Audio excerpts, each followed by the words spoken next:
everyone. Welcome to our next conversation of the Hormone Freedom Hour. Joined here with my dear friend and colleague, Helen Birney. And today we're going to be talking about 5 things that changed for our client before the weight moved.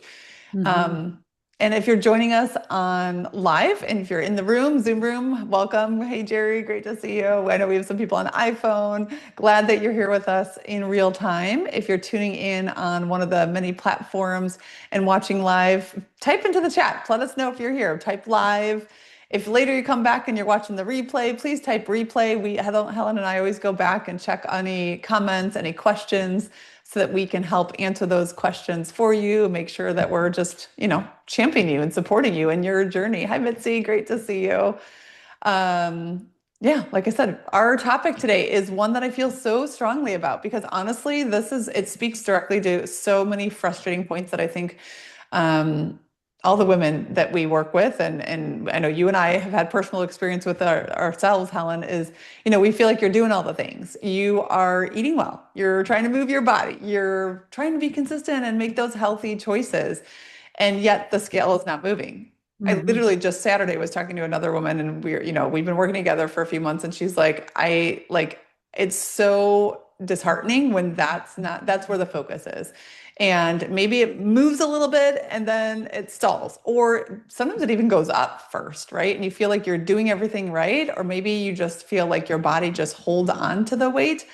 And the mistake most women make is assuming that if the weight hasn't moved, then nothing is working and something has gone wrong. But that's not always true. And today we're going to be talking about exactly like a case study of an exact order of how things progressed for this client, and 5 things that moved before the number on the scale change, because the scale is the last domino, not the first.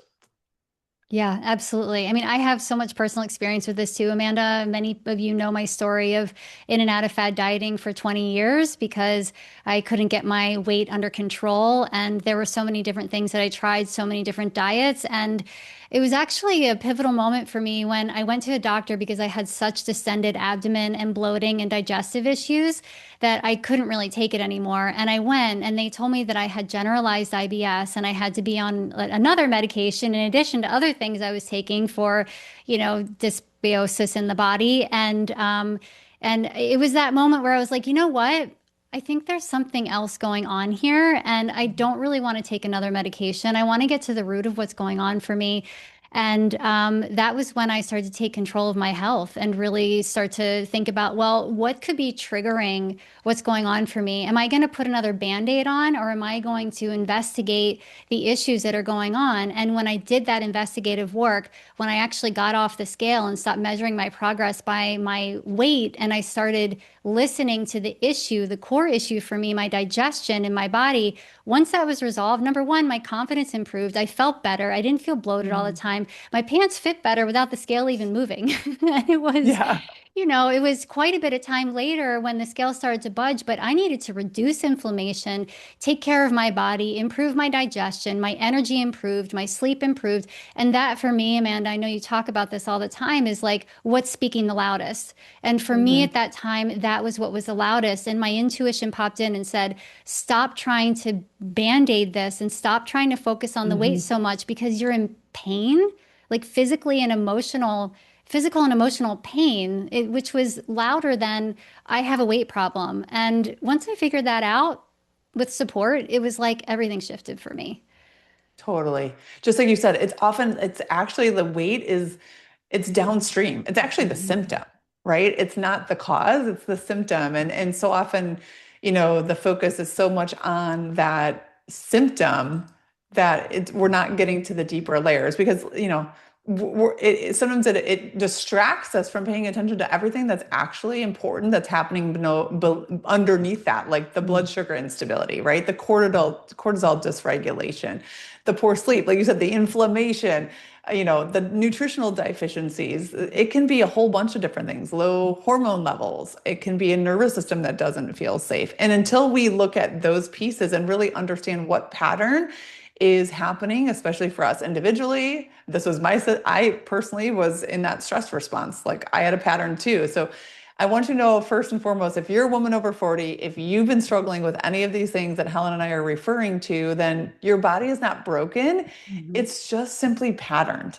And that's where our role is. That's where we can help and support you to start to see the pattern and to make sense of it and really understand how to collaborate, how to become a partner with your body and how to start to create this like step-by-step progressive, predictable change and improvement. Joanne, I see you're here. She knows what it's like. She, in our work together, she has seen how when I take these steps and put things into practice consistently, like energy levels massively charged. She's like, I'm doing things now that I wasn't able to do 3 months ago in my daily experience, right? And so that is exactly why we created the Hormone Freedom Assessment. If you haven't yet had a chance to take that, I will drop the link in here. Please start with that. That's a great place to identify which pattern. There's three really common patterns that we see over and over and over. That type 1 energy and output fatigue. This is typically where it's like you feel like you can push and push and push and then crash, or you don't have the stamina to have the energy that you used to be able to enjoy all day long, right? It can be a variety of things: metabolic resistance, slow thyroid conversion. That's what we want to know. It's a metabolic pattern that's presenting. Type 2 is that stress response when we know there may be cortisol dysregulation, right? This is where you feel wired or exhausted, and we need to support the nervous system to feel safe. So that's the type 2 pattern. Type 3 is like what Helen described, that fueling and digestion challenges. And this is where you're really not getting, even if you're eating healthy foods, when you're eating, sometimes it's the healthiest like salads and smoothies and it sounds really good. It's all like the power foods or whatever, but you can still be undernourished. You can still have poor absorption and your gut can still be imbalanced. So, because we can have two different women that say, I can't lose the weight, but the reason underneath it is different. And so as we walk through this example today with this client of ours, and I want you to listen for where you find yourself in this dynamic. Where do you hear your body in this cascade? Is it sleep? Is it the afternoon crash? Is it the PMS? Like, notice what's coming up for you. Is it a feeling that you're holding on to? And then if you're not sure, that first step is, like I said, to take the hormone freedom assessment. Absolutely. And that's going to shed so much light for you guys on what's actually going on in your body. And I love this topic because women have really been trained to measure their progress through the scale first. And that might make sense, right? It's on the external. Weight is visible, clothes are visible, seeing yourself in the mirror is visible. It's like, oh my gosh, I'm facing this every single day. And it really takes away our power of feeling into what's going on inside of our bodies, which is why that hormone freedom assessment is so important. And the number is trackable, right? We all really like data. We want to see that something is working. But when we're focusing only on that as a measurable piece, then the body doesn't heal in the order that we want it to. It's not that we can't want to lose weight.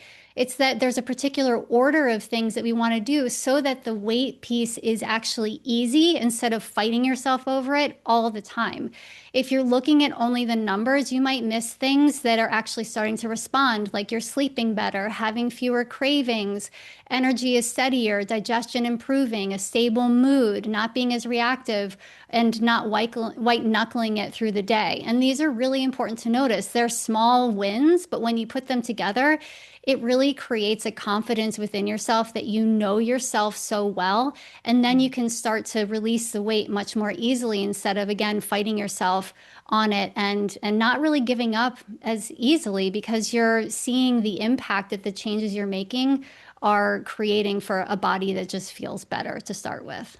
Yeah, and it's really interesting. I'm thinking of another client, Debbie, who was just literally sharing with me. She's like, I can't even explain to you, Amanda, how much of my mental load used to be focused around something around food or my weight or my exercise. She's like, if it wasn't me tracking and being like annoyed or frustrated or guilty about the foods I was eating or tracking or not tracking enough, it was the exercise I wasn't doing the right amount or I wasn't doing enough because then she was so, for a while, she had been so focused on the number on the scale until we shifted that, until it's like, Mhm. let's take that off the table and we're going to put our attention in a completely different place.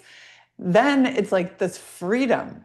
really opened up in terms of where like you're focusing on something entirely different, right? So again, most women quit because they're looking at that wrong marker first and it feels very defeating. So today when we walk through the exact sequence that changed for this client, I want you to see, notice how these changes came from not punishing her body. They actually made the process more enjoyable and more, I don't know, sustainable. They worked, right? It's not from restriction. It wasn't from a new diet. It wasn't from cutting more foods. It wasn't from exercising harder. It wasn't from telling her self that like something's wrong with me or I just don't have enough discipline. It was Yeah. actually these changes when we started looking at her symptoms and started piecing together what her body was already asking. So let's talk about that first domino. First thing that changed is she started sleeping through the night by week 2. Couple weeks in, like that was a game changer. And when you sleep through the night, we know that those 2 a.m. wake ups stop, right? Her heart stopped pounding. She was waking up previous to that with like a rapid pounding heartbeat. And I want to pause because a woman, if you're in that place where you're waking up between 2 and 4 a.m., that's usually like the window, the bewitching window, right? Then especially if you have that wired, like heart pounding sense of like, oh my gosh, why am I awake? I can't just sleep. Then you know how disruptive this is. You've been there. So I'm going to ask you if you're listening, if you're tuning in live, like put me in the chat or just put 2 a.m. wake ups. If you can relate to this, if you've been in that place where you've been, you know, dealing with the 2 a.m., 3 a.m. wake ups, we all know how hard it is when you're not sleeping. And you can go to bed exhausted and feel like I'm just going to crash, but yet your body still wakes up and it's like there's an emergency that just went off, right? And then the next day you're tired, you're foggy, you're craving sugar, you need more caffeine to get going. And the less, energy you have, the less likely you are to follow through on some of the things that you planned, some of the best intentions that you would like to do. So for this client, sleep changing was not just about sleep. Yeah, so occasional 2 a.m. wake ups. Thanks for sharing. It was the first sign that her body was starting to come out of survival mode. It was the first sign of like, okay, she wasn't getting that adrenaline drop in the morning at 2 a.m. And this is not because of a supplement. That's really important. It's not that we just gave her more melatonin. This did not happen because we added a random sleep supplement. It happened because we stabilized her blood sugar and began calming her cortisol rhythm. That's key. Blood sugar, when it drops overnight, a lot of times the body can respond by activating that fight or flight response. And that's why we get that rapid heart pounding. And that's why that wakes us up, that adrenaline surge. And instead, what we did was really focus on stabilizing her blood sugar throughout the day. So what she's doing earlier in the day is a really big important. So we had to ask these questions. We had to look at the full day. It's not just like what was the bedtime pattern. It was like, was she eating enough protein earlier in the day? Was she going to too long in between breaks without food? Right? Was she underfueling overall? Was she getting enough of the core nutrients in so her body felt like it had an adequate, steady supply? Was she having caffeine and that was driving up her stress response, especially if it was after, noon or 2 p.m., depending on how women can process caffeine? Was dinner supporting stable blood sugar? Was the food balance of what she had, her PFFE, was that actually stabilizing blood sugar going into the evening? Was her nervous system getting any signal of safety before bed? Like, was she intentionally signaling safety? Hey, everything is A-okay. It's time to relax and wind down. And once we supported those things, then her body stopped needing to wake her up. And that was domino number one. Like, that was a game changer for her. So many people, Amanda, think that weight comes before sleep, that if I lose this weight, then I'll feel better and then I'll sleep better. And that's where they get it backwards. And if you guys think about it, it's like if I'm sleeping well, then I'm not going to be so energy crashed and craving more, sweet or sugary things. If I'm sleeping well, then I'm going to be more likely to get up and exercise in the morning. If I'm sleeping well, I'm going to have the energy throughout the day instead of the energy crashes. And I'll even have energy to cook a meal for dinner dinner and we feel Mhm. so crashed out and exhausted all the time. And that sends our bodies all these signals for more cravings, less activity, more sedentary lifestyle. And when actually getting the adequate amount of sleep can actually help you improve all of those things, in which case then the weight will end up coming off. So we have to think about sleep as one of the number one priorities. Mhm. Because when sleep improves, even before the scale moves, it's a huge metabolic win. It means the body's beginning to trust that rhythm again. So we want to look for that. Yes, exactly, Helen. And Seth just missing these changes, right? And so many times when we're like almost like that sleep is a consolation prize of like, okay, well, I'm sleeping a little bit better, but the scale still hasn't changed. It's like, no, no, no, no, Mhm. no. Like this is a huge win because this is, like you said, this is one of the first things that's signaling the body is moving out of chaos and into repair. And so we need that component. And when the women over 40 start sleeping, like your life does improve. It feels better. Everything downstream from that is where you want to go. So that is a huge, huge piece. So that was step number one, the first thing that changed. The second thing, let's talk about the second thing that changed for our client was afternoon crash. That's what started to disappear next. So this was about by week 3, really finding like, oh my gosh, she stopped needing to take that third coffee in the afternoon. She no longer had to reach for the snack in the cabinet or go to the pantry by 3 p.m., right? She had that steady energy, that sustainability. And again, obviously, if you're sleeping better and that's consistently, you know, happening in a regular cadence, that's going to give you that sustainability too. So again, I want you to think about this for yourself.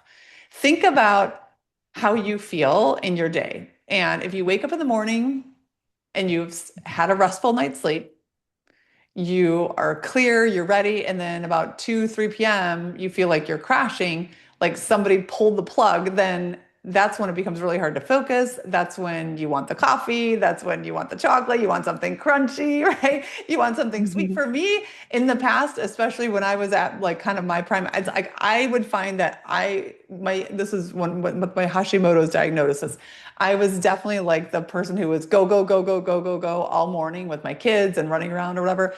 And then it's like nap time. I remember it was a nap time for them. And I was relatively young. I was like 33 years old. So I should have, on paper, should have been okay. But I remember nap time for the girls and I would crash. Like I was just wiped out and depleted. So it's like if you find that that's a willpower problem, I can't avoid the snacks later in the day, or I'm still like jonesing for some sweet treat or something like that, then it's not necessarily just I need to stop and be more disciplined. It's probably, you know, my body needs to be better balanced. We need to make sure that it's not like, okay, it's not a magic food. It's not like, okay, just have this food instead. It happened because, insulin sensitivity improves over time. When your cortisol is no longer unstable and dysregulated, when you have a normal cortisol rhythm, when you're eating regular, consistent PFFV meals, this starts to smooth that chaos all day long, right? So that's the big thing is like, honestly, when with this client that we're talking about, we worked on a couple of key things in the sequence: protein early, getting meals that you hear me say this all the time, PFFE, protein, fiber, healthy fat, vegetables. So looking at that combination, that balance. So you're getting all of the core nutrients in consistently, less grazing throughout the day. So it's not just like picking a little bit here, a little bit here. It's actually being intentional about how you're eating your meals, less caffeine, driving cortisol, especially before food in the morning, thinking about starting with food first before caffeine first, and more steady inputs. Honestly, the body responds to that steadiness. And week by, if you do this week by week by week, by week 3, she was not dragging herself through the afternoon. I want to see, sorry, someone saying Ruth from Facebook says, what can I do for insomnia? Okay, Ruth, if you're tuning in, your first place to go is to start with the hormone freedom assessment because we want to find which pattern. Remember, this is not just like, okay, some special supplement necessarily. We need to find for you, is it a cortisol issue? Is it a blood sugar drop? Maybe it's some nutrients and digestion that are missing. Is it a energy and output of metabolic mismatch? So take the hormone freedom assessment. That's going to show us your pattern first. But thank you for the question, Ruth, for asking that. Yeah, absolutely. Solving insomnia is such a huge thing for us because people really get used to, women in particular, get used to having that tired afternoon slump.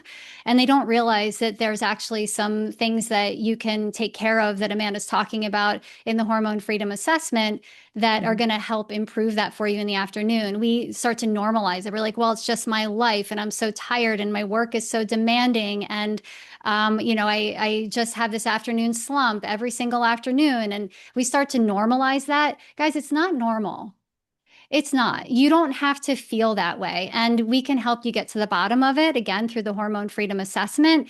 And for you to be able to feel better and get through your day, feel like yourself, be kinder to your family, be more focused at work, not negotiating whether or not you're going to have the sugar in the afternoon and not counting all the hours till bedtime. You don't have to feel that way. And we know that and we see results in our clients. And with this person in particular, who it's like your entire life changes, your outlook improves, your whole sense of self and your confidence improves because you're not feeling so exhausted all the time, like you can't make it through, or you're just again counting down the minutes until you can go to bed.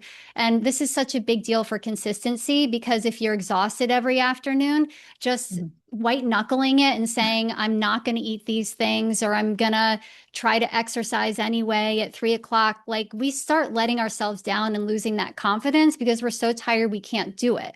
So stop trying to fight yourself and resolve the thing that's going on for you as the root cause. And then it won't even be such an issue for you to be able to take action because it'll feel more natural to you instead of trying to fight yourself on and getting yourself to do something. I want you to imagine that it's just easy for you to follow through. Yes. Yes. Yes. And this is exactly why we always want women to understand when their energy stabilizes, your choices stabilize, Mhm. right? Like you just like you said, Helen, it's easier to do the things. You're not fighting yourself all the time. And it's so much easier to be motivated or to be consistent when your cells have fuel, right? When you have what you need at a core level. It's like I go back to the very basic analogy of like, do we have gas in the tank? If you're expecting your car to drive down the highway, does it have gas in the tank? Like that's starting point number one. Same thing with our own bodies and our own vitality and energy levels. So again, this is why the hormone freedom assessment, I'm glad Ruth is saying she got it. That's helpful. That assessment is helpful because if you're in energy and output pattern, we need to know that. If you're in stress response pattern, we need to know that. If you're in the fueling and digestion pattern, we need to know that because that afternoon crash can show up for, like I said, all three different women and the reason may not be the same. So we want to get you out of guessing and start with clarity first. Absolutely. So let's address the third thing. And the third thing that changed was that she ate with her family without bloating by the fifth week. And as I told you guys in the beginning, bloating was a huge issue for me. It felt like anything I ate would cause bloating, and I was extremely uncomfortable. I was actually so uncomfortable. This is in my 20s. So I was so uncomfortable one time. I went on a date and I had to end the date early and make up an excuse to go home because the bloating was so uncomfortable. I was like, I can't handle this. So that's how bad it was for me. And you might be feeling that way at work. You might be feeling that way at social events. You might just be feeling like you want to cover your stomach all the time or that it feels hard as rocks. You don't have to feel that way. And the third thing that changed, this is so important, is that she went without the bloating because she started to investigate what the foods were that may have been triggering that. Now, it doesn't mean that you have to give everything up, but it is important to start to bring an awareness to some of the things that you might think could be triggering something for you. Because first, it could be eggs, it could be gluten. Then there's no distension, no unbuttoning the pants, no feeling like you look pregnant after a normal meal. And this is really emotional for a lot of people because you can start to feel afraid of food once you start eliminating things and then you start to feel better. It's like, well, what can I eat at all? I'm worried about anything that I'm going to eat. And when women start to have bloating, they start to, look online or look on Instagram or look on TikTok or whatever. And it's like, okay, all these inflammatory foods are causing all these issues for me. And then you start giving up so many things, that uncertainty comes in and that fear of food. And now Amanda and I know that sometimes removing foods temporarily can be helpful, But if the only strategy is to keep removing foods and then you're left with practically nothing and you have the relief, you actually don't have the emotional relief and you don't have a solution. You have just an elimination of things that you could actually really enjoy. So for this Mhm. particular person, she didn't need to eliminate more foods. She needed her gut terrain to finally have what it needed to stop reacting. Because if you Mhm. have a reactive gut and you put something on top of it, just like what happened to me, it could just react. But if we can cool that down on that root cause level, then those reactions aren't going to continue to happen, and the bloating is going to go down. Yeah, definitely. Such an important point because, like I said, bloating can make women feel like their body is totally unpredictable, Helen. And like you said, you've lived this literally to the point of on a date and have to leave early. So you can eat sometimes and you're fine, and then the next time you're not. And it's living in that constant place of uncertainty that it that's unsettling for everyone. Talk about putting the nervous system in safe protection mode. That's going to keep you stuck there, right? So we know stress affects digestion too. If your nervous system is in that fight and flight response, so if you're starting to fear too many foods and your nervous system's in that fight or flight response, then it's definitely going to be a factor, and it can affect motility. That's where we get bloated. That's where we get, constipation. We're not moving. So enzyme output can change and the gut can become more reactive. So this is a loop. It becomes a loop. In fact, I'm just going to go back to another conversation I had this week with Melissa. She's talking about how she's like a relatively new client, and we just looked at some of her home health history stuff, her symptoms, and we identified a key thing that came through in her micronutrient analysis. And she's like, holy cow, this makes so much sense. I've had yeast infections that I've struggled with for years. And she's like, every time I go and I get another antibiotic or another prescription to wipe it out, but then it comes back 6 months later. And I'm like, you know what? Because we've never addressed the root cause of, for her, it was a digestive flow. She needed to have better, adequate bile flow because bile acts as a natural antimicrobial. It literally like cleanses your food as it's going through the body. Well, if we're not having that actual regular digestive flow, you're not getting the natural antimicrobial action. And so there's a predisposition to these reoccurring, it's what I call like the revolving door of problems of gut dysbiosis or yeast infection or candida or whatever it is for your situation, right? So what we want to do is think about supporting digestion, not just about this food list, not just about, okay, cut this food, cut this food, cut this food. It's about helping the body to heal in the first place so that you will be able to digest those foods.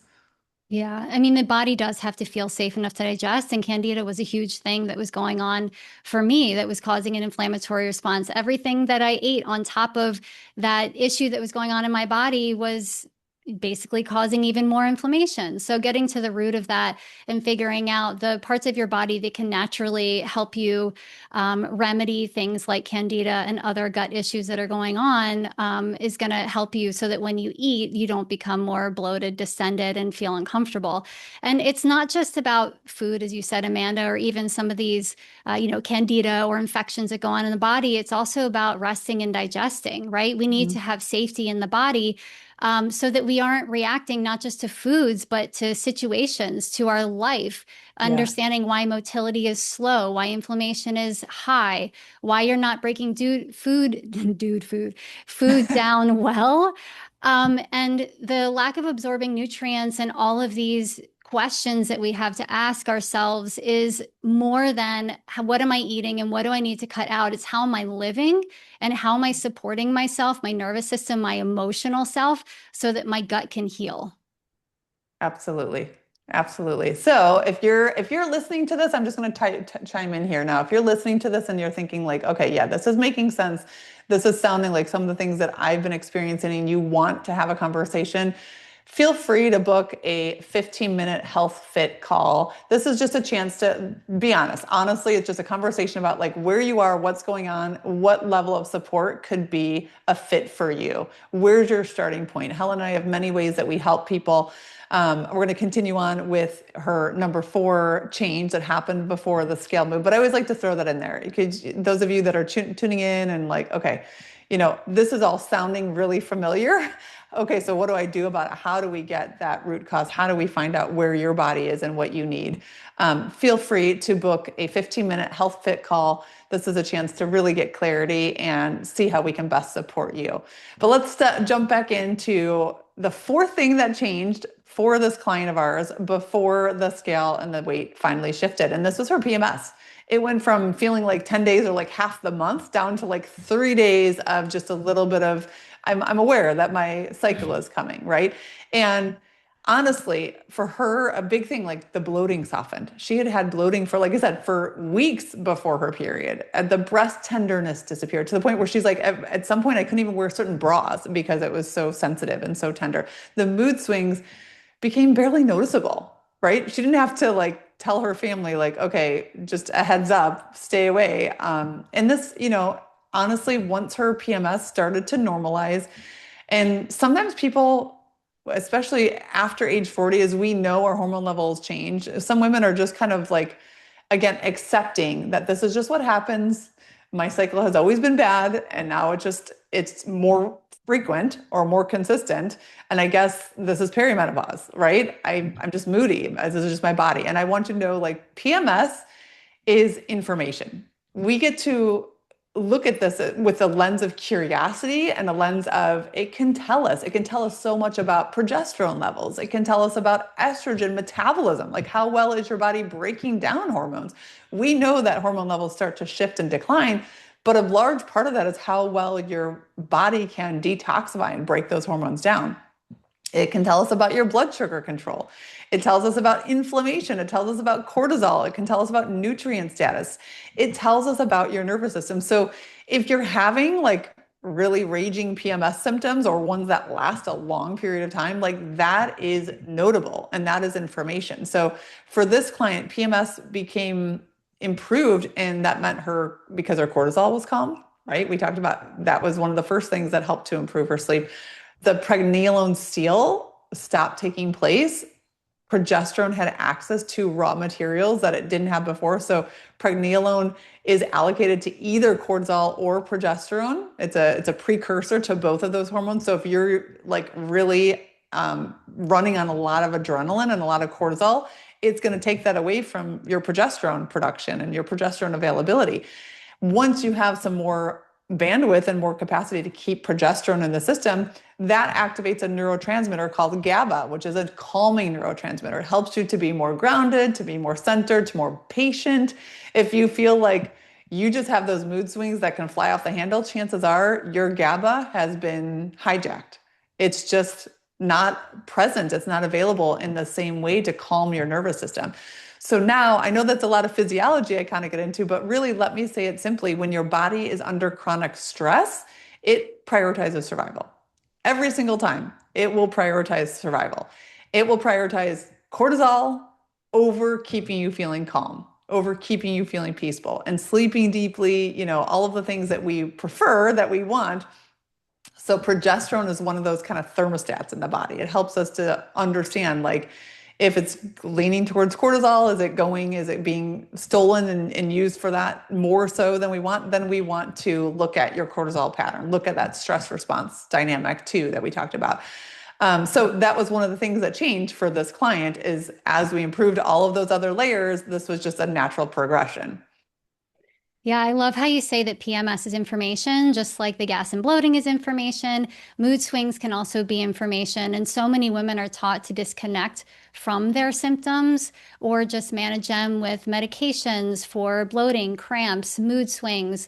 Or I know that I've done this in the past where I warn my family, I'm like, oh, like I'm PMSing. And we start to give ourselves like, the business about it and warn everybody about how crazy we're going to end up being. I know many of us can relate to that. So the symptom isn't something to shame. It's not something to give excuses for. It's not something to prepare anybody for. It's just your body letting you know that you actually need support.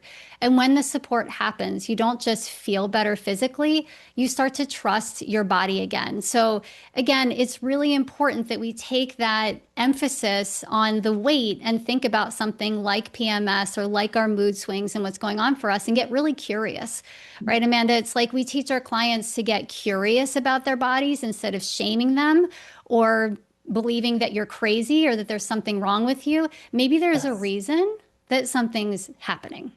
Yes, exactly. This is exactly I think you and I both like embody and really, really shout from the rooftops for women. It's like, it's not about fighting yourself. It's not about believing that you're broken or something's wrong with your body or that it's incapable. It's really that opportunity to ask, lean in and ask, like, what is my body asking for? What does my body need? And become a willing partner with your body, right?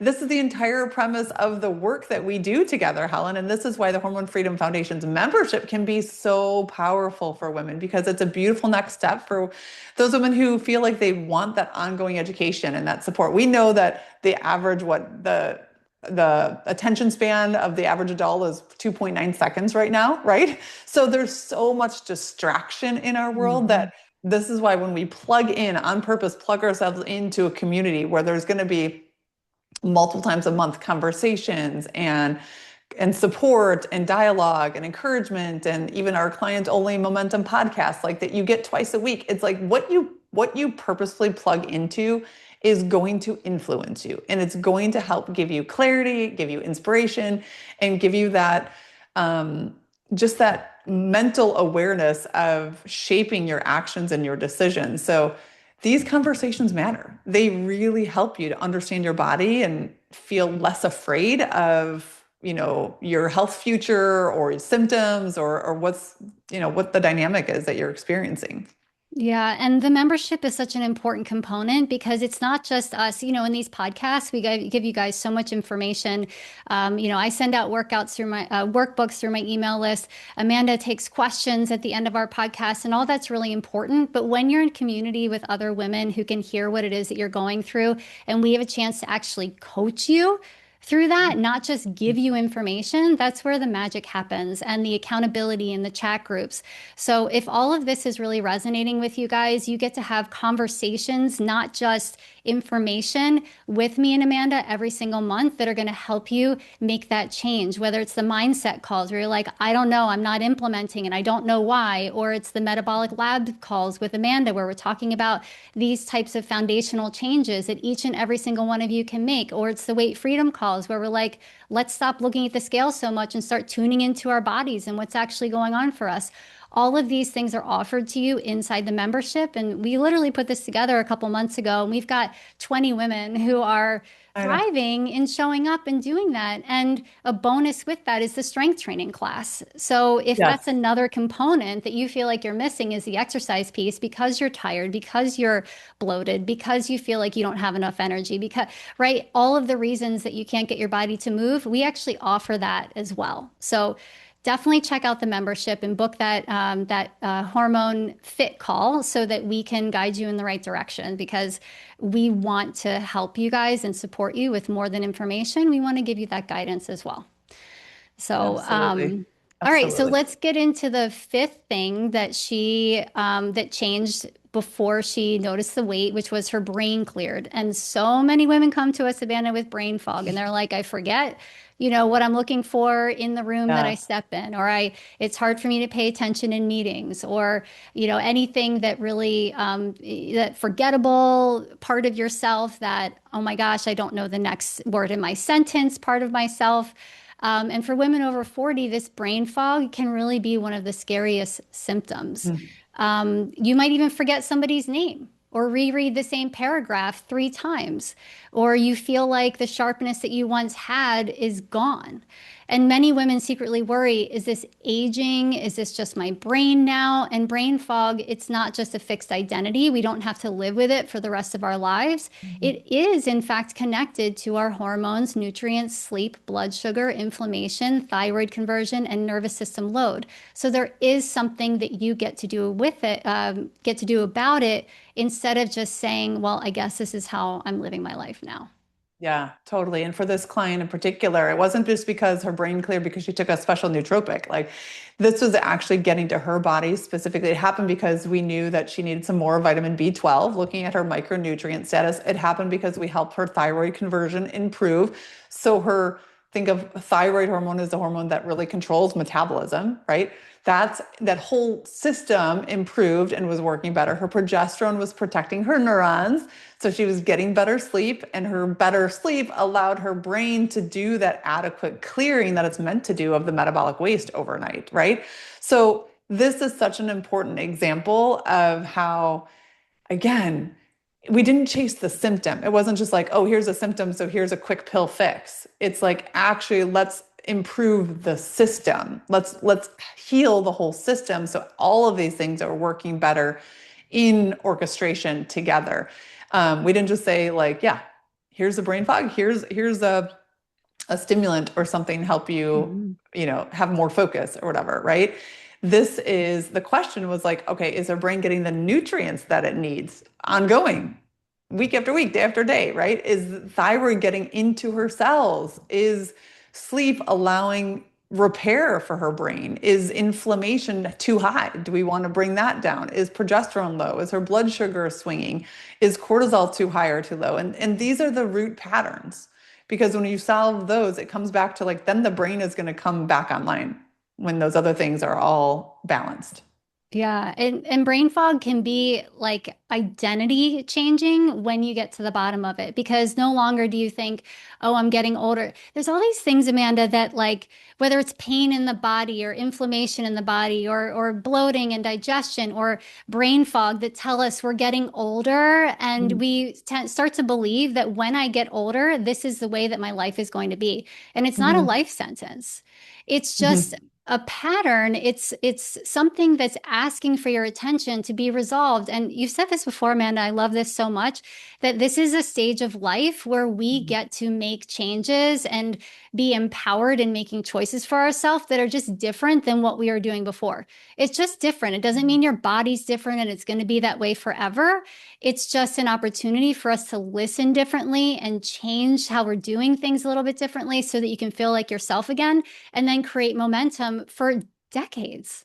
Yeah, and what a cool time. I actually think we're like so blessed to live at this time in this season of life because obviously there's so much more attention in women's health in general, in perimenopause, menopause, the conversations for longevity. Like we Mhm. now have access to more information, more tools than we ever have had before. I think back to like my mom's generation. Like there was no discussion around menopause or peri. I don't even think she even knew the term perimenopause. Like what is that? That happens first, and that's like the transition period leading up to it, and let alone the conversation around shifting and learning more about ourselves and how to work with our bodies and how to set up new uh, like adjustments and refinements to our Mhm. nutrition and to our sleep and to our daily patterns that were then are going to actually give you extended decades. We're talking about what you do in your 40s, your 50s, your early 60s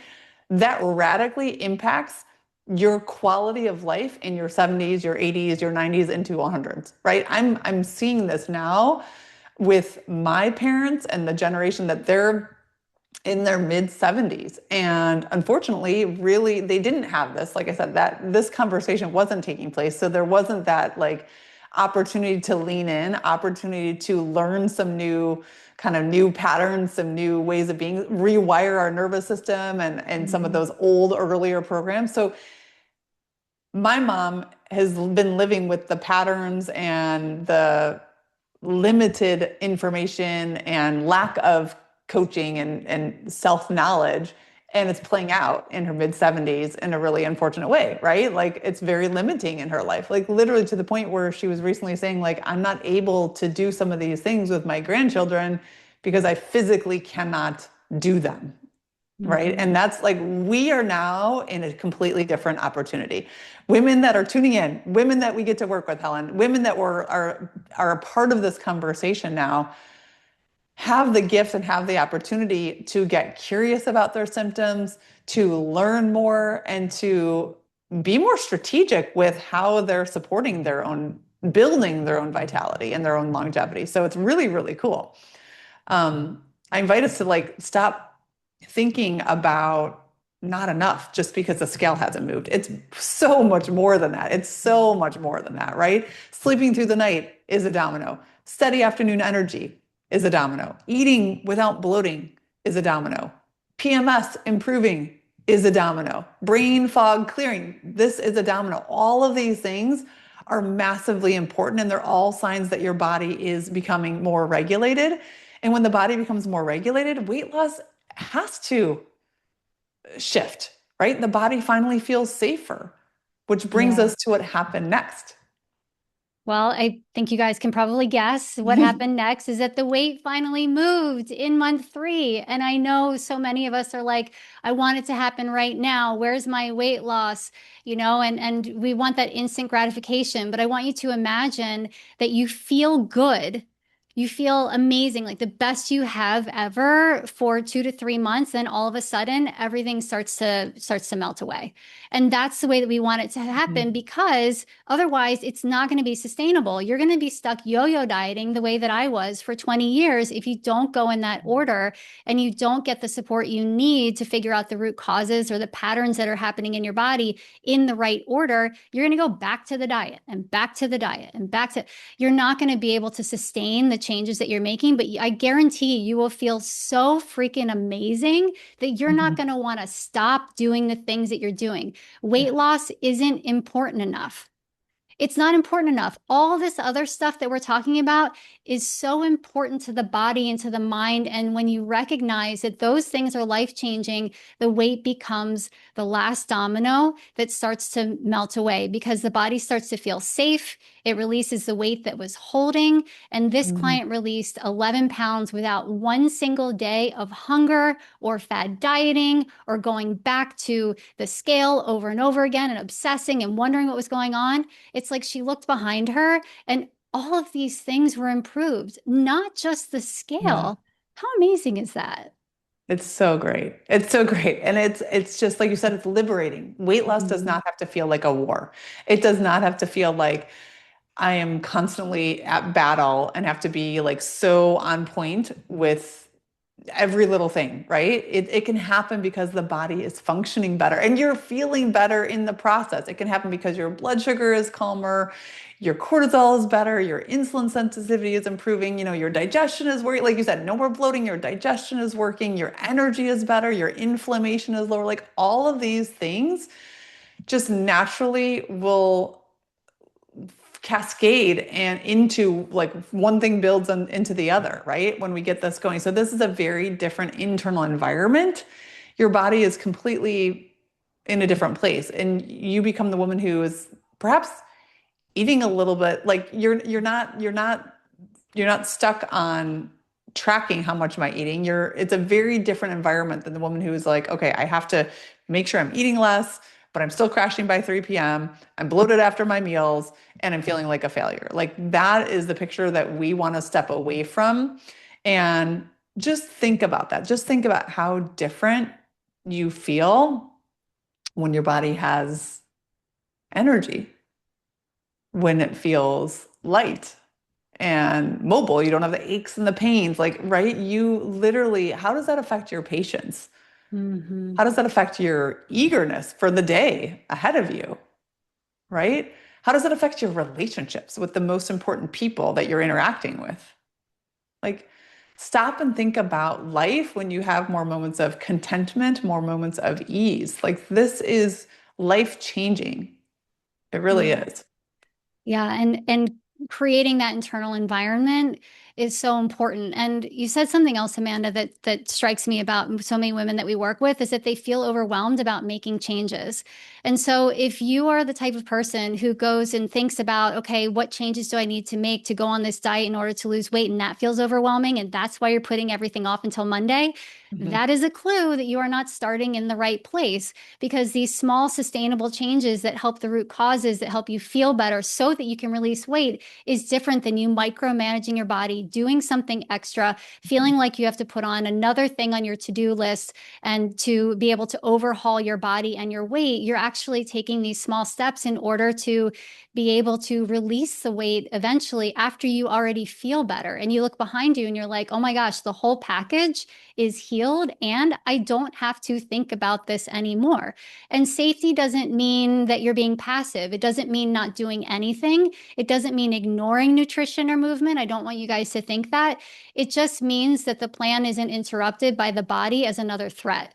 And so many women that we work with have spent years sending their body the message that we're in scarcity, right? It's like we have Mhm. to have less food or more exercise, and that leads to more pressure, more shame about our bodies, more urgency, and more fear. And that's the feeling that we get when we're stuck in the dieting cycle that we talk about in the weight freedom calls. And Mhm. then women wonder, why is my body holding on to this weight when I'm doing all the things? Stop doing all the things. Do the Mhm. right things in the right order, and that's when things can actually shift.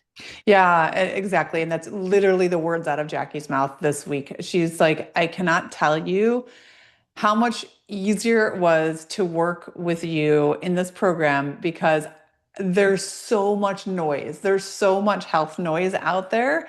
And that moved me into procrastination because I didn't know exactly which path to go. Like, should I try that supplement? Should I be taking creatine? Should I be doing more strength training? Should I be intermittent fat? Like, she's like, I just froze because I didn't know what to do. And so the biggest, like, relief came from she's like, honestly, Amanda, for you and Helen, I just showed up and I just did what we just you always, every single session you there was always some new some new learning, some new like dots that were connected for me about Mhm. my body, not just general broad generic topics, but things that I understood about my body. And then it made logical sense. Like then what we talked about in terms of action steps, it was almost like, well, yeah, duh, that's like the natural like conclusion. And I didn't have to worry about like trying to chase the rabbit holes or whatever. That's a huge part of the relief right there, is what you said, Helen. It's right. Mhm. Actually taking the time to have somebody work with you through these steps specific to your body and knowing where to put the blinders on and where to just tune out the noise and focus and keep it simple. Honestly, that's a huge game changer. Mhm. Yeah, simplicity is really where it's at. We don't want to feel overwhelmed or overloaded by all of the information. We want to be able to have something that's tailored to us, and we get to do that with our one-on-one clients, which is why it's so important for you guys to take the hormone freedom assessment and book a health fit call to see if that would be a good fit for you, or maybe the membership would be something that you could lean into and you would learn more about yourself and be able to take those sustainable actions using the mindset group or coming into the metabolic lab calls. So the weight is really the last thing to shift. It's not the first thing. And yeah, I mean, Yeah, what that's else, it. That's Amanda? it. So let's recap what we talked about one more time so you can see these steps in order and you can see, before the weight moved, this is for our client case study that we talked about today.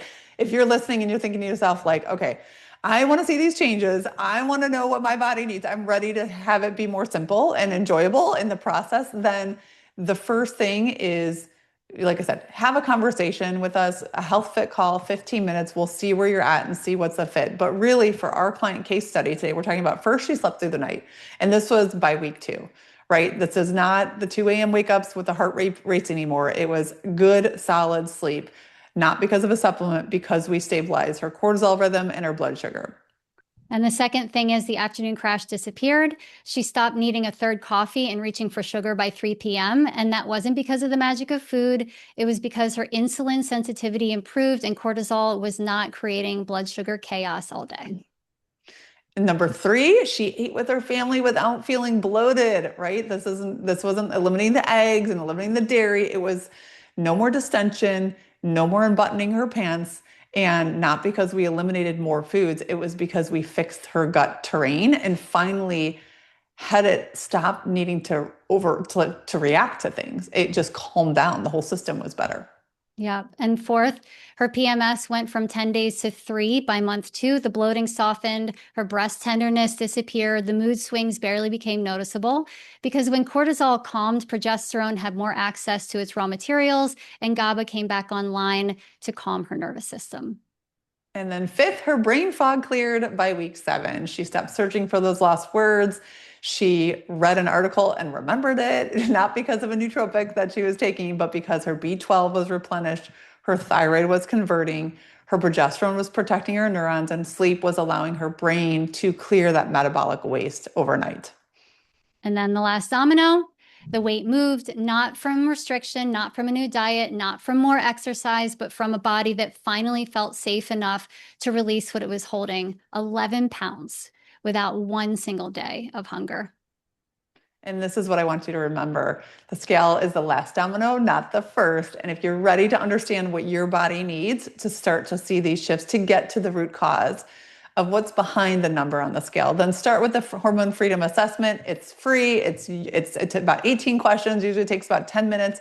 This is going to be your starting point. It shows you where your pattern is speaking the loudest and what to give attention to first. If you've already taken the assessment and you're like, okay, where do I go next? I want to actually get some practicality and have that relief of knowing from my body what to pay attention to, what to simplify. Then this is your chance to book a health fit call. 15 minutes will get you clear on where you're looking to go and what support is the best fit for you. So Yeah. thanks so much for being with us today. And Helen, you're going to be back here next week, right? While I'm out of town. I am going to be back here next week while you're out of town, and topic TBD. But everybody, look in your email. We'll be sending that out sometime early next week, but it'll be in a special Zoom link that we'll send out to you. And I can't wait to come to you and to bring you more information from the Hormone Freedom Hour. Yes, great to see you. Thank you, everyone.